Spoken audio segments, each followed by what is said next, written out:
Welcome to Jim's review of the 2014 Lexus IS in the F Sport model. Now the F Sport model comes in a couple of different engine types, which is the 250 and the 350. The 2.5 V6 producing 204 horsepower and the 3.5 V6 which produces 306 horsepower. The one we're looking at here today is the IS 350. It's noteworthy that this is actually the basic model. So everything you're going to see on this vehicle is going to overwhelm you, as it did me, and really impress you to see how these vehicles come just in their basic form, standard equipment. Now we're going to start from the front, and you can see this very distinctive grille. This mesh grille that they've installed on this F Sport model is a really bold expression of this spindle grille. This is the latest in the lineup of the new spindle look that they're bringing into the Lexus lineup. Now here's something new in a Lexus first, which is the LED daytime running lights, this L finesse design. It's been separated from the front headlight design. So this is a first for Lexus. They've also enhanced the headlamp washer with a nice chrome finish. Very nice touch. You'll notice on the front of these vehicles you have no fog lights built into them because of the large opening here. And this is actually not just for the look and to give it that aggressive look, but it's actually functional. The way they've designed it, it brings air in to cool the brakes because it's a higher performance braking system. And the same thing with the engine. It's designed with this big overly whelming grille to actually cool the engine a lot quicker. Now, as we talk a little bit more about what's different in this model versus the normal IS model, you'll see that it's got a very distinctive and unique wheel. It's based on the LFA. A lot of the design cues that you'll find on the F Sport are LFA inspired. So if you look at the wheel, this 5-spoke wheel that you see here, it's got a very strong resemblance to the LFA wheel. The LFA inspired mirrors, which you'll see on the side. As we work our way around the vehicle, you see the nice lines that flow from the front of the vehicle right to the back. And these lines are designed to actually channel wind in a certain way with the help of these little aerofoils you'll see on the side. And that basically channels the wind and creates these vortices on the side. These vortices are designed to actually keep the car more stable when it's driving at high speeds. It's the wind pressing against the side of the vehicle. They were also able to lower the coefficient drag to 0.28 now, which also presses this vehicle down when it's speeding up. It creates a lot more stability by also giving us better coefficient drag. So it's functional, produces better fuel economy and more stability. This is the achievement of these new designs. As we work our way along the top here, the new laser brazing that they've used has eliminated the little channels that you would normally see on the old model. More functional and a lot more strength. As does the rest of the laser welding. They've increased it substantially in this new model. So it gives it better rigidity, better safety. Now, one of the other things you'll notice when you capture that side profile of the vehicle is the offset wheels. You have a bigger wheel in the back. You have a 255 profile on these 18-inch wheels versus the 225 in the front. So it gives it a beefier look in the rear of the vehicle, which reflects the overall shape of the vehicle. So it actually widens as it gets to the back and it tapers towards the front. And that's why you have the wheels that correspond. You have the smaller ones in the front and the bigger ones in the rear. You'll also note that it has energy absorbing tinted glass. And the purpose of that is to filter out the UV rays. 90% to be exact on all the glass of this vehicle, with the exception of the front windshield, which actually filters out 100% of the UV rays. An excellent quality of the glass. Now when it's time to refuel this beautiful vehicle, you won't be looking inside it for the gas cap release. You'll be coming outside directly to the lid here, the fuel lid, just pressing on it and it'll release. And you just press it again and it locks. Now that will only work when the door locks are unlocked, not when they're locked. Now you'll notice some of the smooth flowing lines that we talked about that start from the front of the vehicle and work their way right into the rear. So as we come beyond the rocker panel here, it comes right above the rear wheel. You can see how it flows into the rear tail ends. Same thing up here, this line flows right into the back. And then we see the L finesse design carry right into the rear combination lamp here. Beautiful design, nice little touch. And you'll see the little scoop in the rear trunk rather that just kind of scoops its way up, almost like a natural spoiler built into the shape of the trunk. We have our dual exhaust in the rear, giving it a much sportier effect. We have a little release here, a little remote touch. We press it. Okay, it's part of our smart key operation. It can detect that I have the key inside my pocket and allows me to release it. Once we open the trunk, you can see that we have a generous amount of space in here, 10.8 cubic liters of space. And one of the things they did is when they re-engineered the new suspension, the multi-link suspension, that actually freed up a little bit more space in these wells, which created a much easier flowing trunk. As we make our way deep into the trunk, okay, we now have the 60/40 split rear seats, which is standard on this new IS 350 model. So on all the 350s, we have this 60/40 split as a standard feature. And it even has the little locking mechanisms in behind, so if you ever decide to valet the vehicle and you want to keep some of your belongings protected in the trunk, you can actually lock them from behind so no one can access them from inside the cabin. Now, if you ever happen to leave the key inside the vehicle and you forget it in there, you want to lock your car, the first thing that will happen is when you get out of the vehicle, out of habit, you'll be pushing the little button here to lock it, and you'll hear that alert sound. And it's basically telling you that you've left your key inside the vehicle. So you can't lock the key inside. You have to take it out of the car first, then it'll allow us to lock the car. When the battery runs out in these keys, there's actually emergency power built in, just behind the little L inside the key. So what we would do is we just simply push the little button that says push on the side. That allows us to slide out a real key. Once we slide this real key out, it allows us to open the door. So I've now entered the vehicle, presumably with a battery that no longer works in our key, and the emergency power that's built in behind the little L is designed so that you just hold it up near the start button at the top here. You press your foot on the brake while holding the key next to the little start button, and after 3 seconds we hit our little start button, and that starts our car.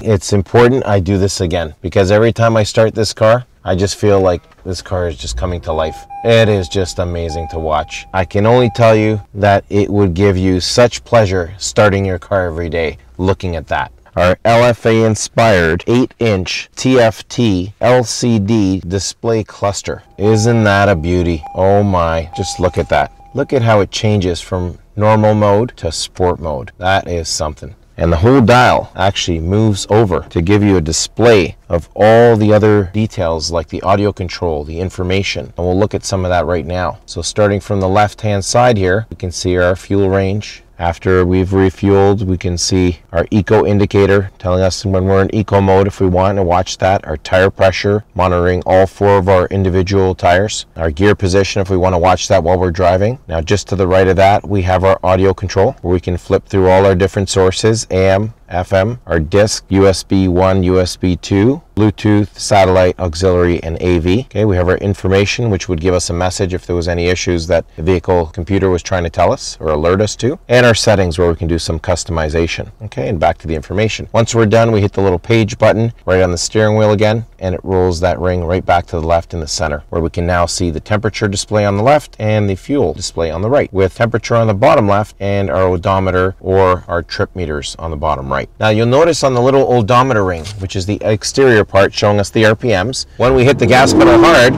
okay, you'll see a little ring actually, that a little needle that sticks right where your RPM peaked out. Take a look at that.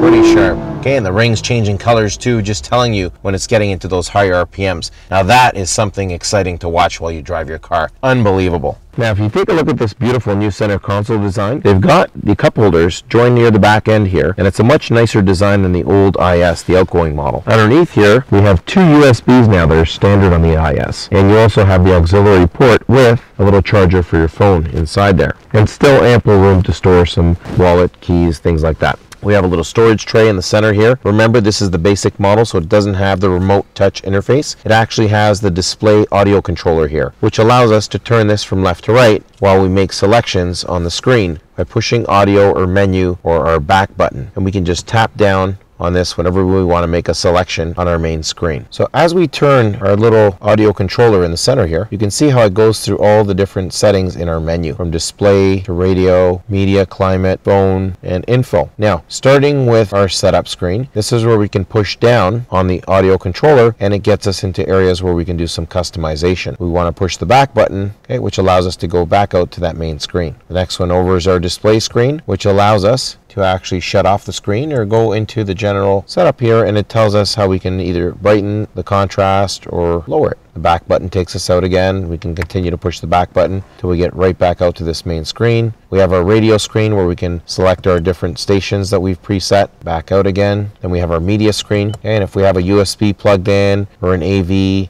or any of these other different audio modes we have available to us, okay, we'd find those in the media, including our Bluetooth audio. Our climate screen allows us to come in here just to see what the climate control is doing, but our electrostatic switches would basically allow us to control it all from the main console area without having to go into the screen. We have our phone screen where we compare our phones or multiple phones, okay, and that's where we would control it all.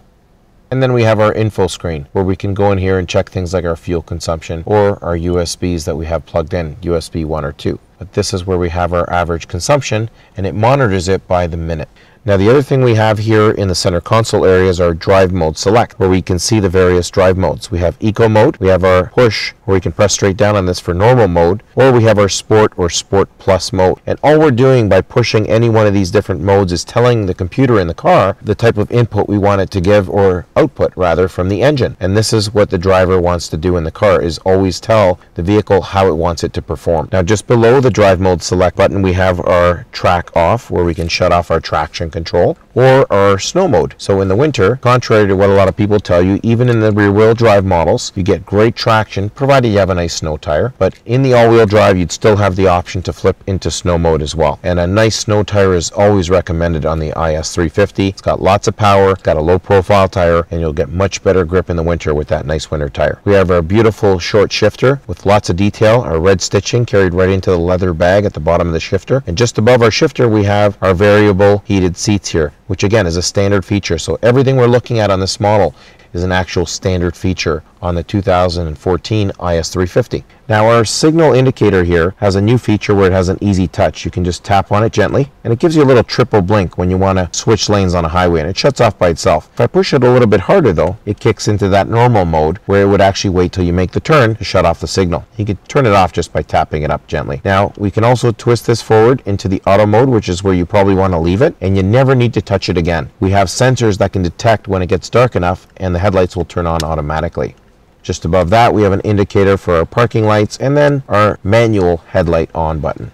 Now on either side of the steering wheel here we have our shifters just behind it, our paddle shifters. So on the left side we have our downshift, and on the right side where we have the plus sign is our upshift button. Now this LFA inspired steering wheel has a beautifully thick grip on it, and I just love the red stitching, how it carries throughout the entire steering wheel, even on the dash, paddle shifter, and the shifter in the center console area. It just flows throughout the whole car. Someone really did their job on the design of this vehicle because it is gorgeous. You'll also note that in all the F Sport models, in the 250 and 350, there is no wood grain. They've got this beautiful new interior finish that resembles carbon fiber. It's on the inner door panels and even on the center dash area. Now, underneath the hood of this beautiful new model, we have the same 3.5 V6 we had last year. It's a direct injection, 306 horsepower. A slight redesign under the hood. One of the things they managed to do in the redesign was to make this vehicle lighter, okay? And they achieved their target of a 10% reduction in the overall weight. And this has achieved a lot of different things, from safety to performance. These are all things that they focus on when they wanted to redesign this model and make it more fun to drive. Okay, underneath we have our fire blanket, which we're accustomed to see in our Lexus, underneath our Lexus hoods. We have our protective cowl over the engine here that protects it against dirt and debris. We have lots of rubber seals around the entire engine area. And then inside the engine itself, you'll notice that everything is very easy to find. So they have everything labeled properly, and the things that you typically need access to a little bit more often are usually located around the sides. For example, our washer fluid, our relay and fuses here on the side, our brake fluid, our coolant fluid, our air filter. So everything's located, even our battery when we want to give someone a boost, everything's located around the edges, which makes it easy to access. Now, one of the other nice things they've borrowed from the new GS model and they've put into the new F Sport series in the IS is the sound generator. And you'll find it on the 250 F Sport model and the 350s. The sound generator is actually designed to give it a nicer growl when you start the engine. Now, I got my juices flowing. It's time to get this vehicle out on a track, and that's what our next part is going to be about. We're going to put this up against some of our competition and get it out on a track. Now I'm excited.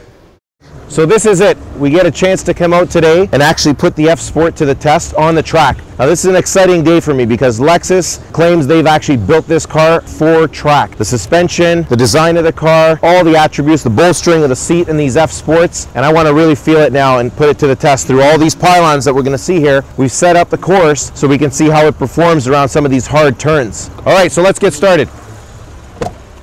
This will be exciting.